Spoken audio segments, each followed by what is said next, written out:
মানুষ কতটাই কেয়ারলেস হতে পারে। আসলে শুধু কেয়ারলেস না, কেয়ারলেসের সাথে মূর্খ। কথাটা এমনি এমনি বলিনি, এটার পিছনে একটা কারণ রয়েছে। আজকে তোমাদেরকে আমি এমন একটা ঘটনা বলবো যেটা শুনলে তোমাদেরও মাথায় রাগ চেপে যাবে। তার আগে বলে নি, এটা আমার ছোট বোন জন্মদিনে উপহার দিয়েছে। এটা লর্ড বুদ্ধার একটা খুব সুন্দর ওয়াল ডেকর। তো চলো ঘটনাটা তোমাদেরকে খুলে বলি। আমার এক খুবই পরিচিত এবং বিশ্বস্ত একজনের কাছে জানতে পারি, ওনাকে একটা ফোন আসে, সেখানে জিজ্ঞেস করে তার পাখির শরীর খারাপ হয়েছে। বেসিক্যালি ওর পটিতে কিছু সমস্যা হয়েছিল। তো আমার যে পরিচিত ব্যক্তিটি, উনি সাজেশন দেন যে কি কি করা উচিত। তার যেহেতু অনেকটাই নলেজ আছে, কিভাবে টেক কেয়ার করতে হবে এবং ওষুধপত্র কোথায় পাওয়া যাবে সমস্তটাই খুলে বলে দেন। এতদূর অব্দি সবই ঠিক ছিল। ঘটনাটা ঘটায় তারপরে কিছু সময় পরে কল করে বলছে আমার পাখি মারা গেছে।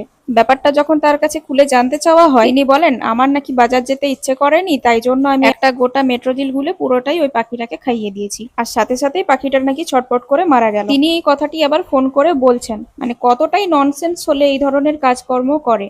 প্রথম কথা, উনি যেহেতু একজন অভিজ্ঞ মানুষের পরামর্শ পেয়েছেন, যেটা সহজে পাওয়াই যায় না, তখন তার কথা মতো চলে প্রথমে দেখা উচিত ছিল। আর দ্বিতীয় কথা, বাজার যেতে ইচ্ছে করেনি বলে একটা আস্ত মেট্রোজিল পুচকে পাখি, যেটা হচ্ছে মানুষের যে বাচ্চা তার থেকে 10 গুণ কি তার চেয়েও ছোট, তার জন্য কি কখনো একটা আস্ত মেট্রোজিল একটা ডোজে দেওয়া সম্ভব? আর যদিও বা দিতে হতো, তাহলে আরেকবার কল করে ডোজটা অন্তত জেনে নেওয়া উচিত ছিল।